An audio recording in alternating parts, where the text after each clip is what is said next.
Las promesas de libertad financiera no son más que una trampa psicológica. Cada día, millones de personas son seducidas por anuncios que prometen una vida sin estrés económico. Pero el 68% de esos anuncios no ofrecen soluciones concretas. Solo palabras bonitas y emociones. El sector de finanzas personales genera 12.000 millones de dólares anuales en Estados Unidos. ¿Quién se beneficia? ¿Quiénes venden? Los anuncios son una estrategia de marketing para vender más productos. No educan, no guían, solo motivan, y la gente sigue creyendo que la libertad financiera es un clic más. Mientras tanto, el 75% de los usuarios de apps de ahorro no alcanzan sus metas. ¿Por qué? Porque las herramientas no son suficientes. La verdadera liberación no se compra. Se construye, pero el mercado no deja de prometer. Con la misma habilidad que los vendedores de antaño. Solo que ahora, la mercancía es la esperanza.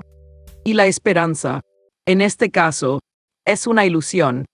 Tu cerebro no es un contable, es un consumidor. La ciencia lo explica con claridad. La corteza prefrontal es la responsable de la toma de decisiones racionales. Pero en situaciones de estrés se debilita. Eso lo hace vulnerable a decisiones irracionales. Y el estrés está en la base de muchas compras compulsivas. El 80% de las compras impulsivas ocurren en menos de 10 minutos. No es un hábito, es un mecanismo neurobiológico. Cuando ves un anuncio de un producto, el dopamina se activa en tu cerebro. Esa sustancia química del placer te hace querer el producto. El cerebro busca satisfacción inmediata.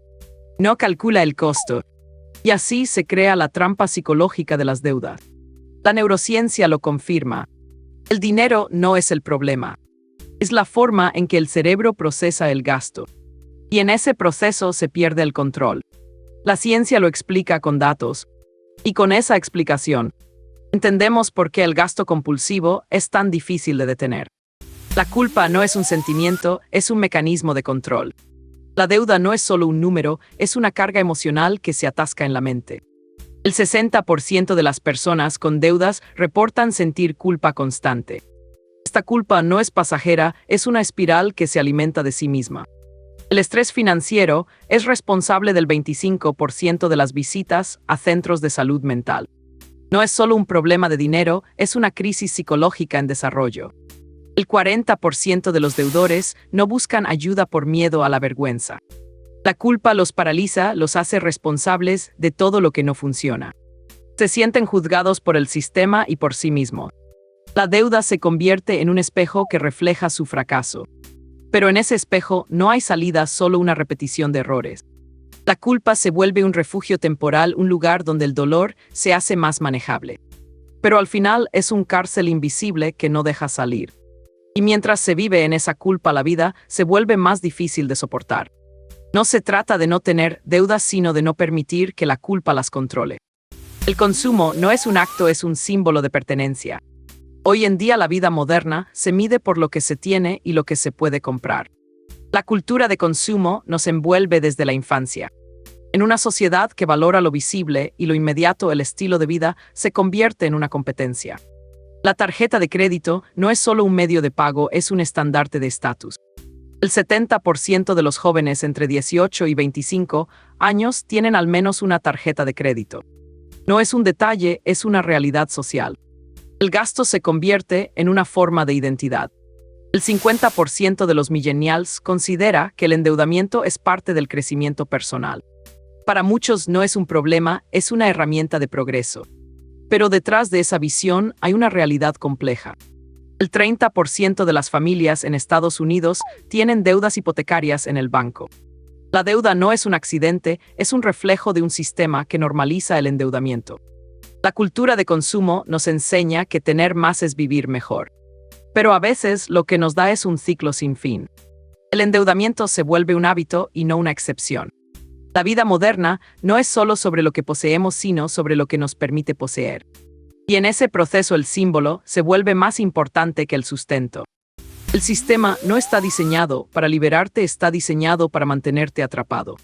Mientras que el sistema financiero genera más de 100 billones de dólares anuales en intereses de deuda. El 85% de los préstamos hipotecarios se otorgan a personas con historial crediticio imperfecto. Estos préstamos no son un acto de generosidad, son una estrategia calculada. El sistema de rating crediticio favorece a las instituciones financieras sobre a los consumidores. Cada vez que un ciudadano toma un préstamo se convierte en un cliente dependiente. La deuda no es un accidente, es una herramienta deliberada. Los bancos diseñan productos que parecen soluciones pero son en realidad trampas. Los gobiernos permiten que este sistema funcione con políticas que priorizan el crecimiento del sector financiero sobre el bienestar de los ciudadanos. La economía de la deuda no es un accidente, es un diseño. Un diseño que se repite año tras año. Un diseño que se alimenta de la necesidad de más deuda. Y lo más peligroso es que nadie lo ve como una trampa, solo como una oportunidad, hasta que ya no queda ninguna. Ahorrar no es el enfoque, es el desvío.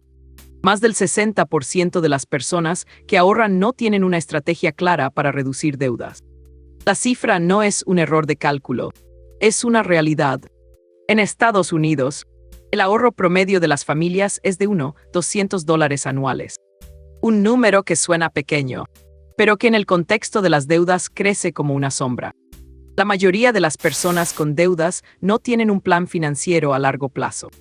El 75% se mueve en la incertidumbre. Ahorrar sin dirección es como navegar sin mapa. Se acumula dinero, pero no se resuelve el problema. La planificación es lo que falta. Y sin ella, el ahorro se convierte en una ilusión. No es suficiente tener. Es necesario saber qué hacer con lo que se tiene. La trampa no está en gastar, está en no actuar y en la falta de un plan claro. El miedo no es un obstáculo, es una herramienta de control. En la mente de los deudores, el fracaso no es una posibilidad, es una certeza. El 70% de los deudores no buscan ayuda por miedo al fracaso. El 60% experimenta ansiedad crónica como una sombra constante. El 50% no cree en su capacidad para mejorar su situación financiera. Este miedo se convierte en una trampa psicológica que los mantiene en la inacción. El miedo al fracaso no es solo una emoción, es un mecanismo de defensa que nos hace pensar que si intentamos algo y fallamos perderemos todo. Pero la realidad es que el fracaso no es el fin, es una oportunidad de aprendizaje. La psicología del fracaso financiero nos enseña que el miedo nos paraliza y nos impide tomar decisiones que podrían cambiar nuestras vidas. Cuando el miedo domina la mente, la acción se vuelve imposible y la deuda se convierte en un círculo sin fin. No es solo un problema financiero, es un problema psicológico que requiere más que un plan, requiere un cambio de mentalidad. Y la primera victoria es reconocer que el miedo no define nuestro futuro. La salida no es un milagro, es una elección. En un año, el 30% de los deudores que buscan ayuda profesional logran liberarse de sus deudas. No es solo sobre dinero, es sobre mentalidad. El 50% de las personas que participan en programas de educación financiera reducen sus deudas en un 40%. Cada pequeño paso cuenta. Los expertos coinciden en que el primer paso es reconocer la situación.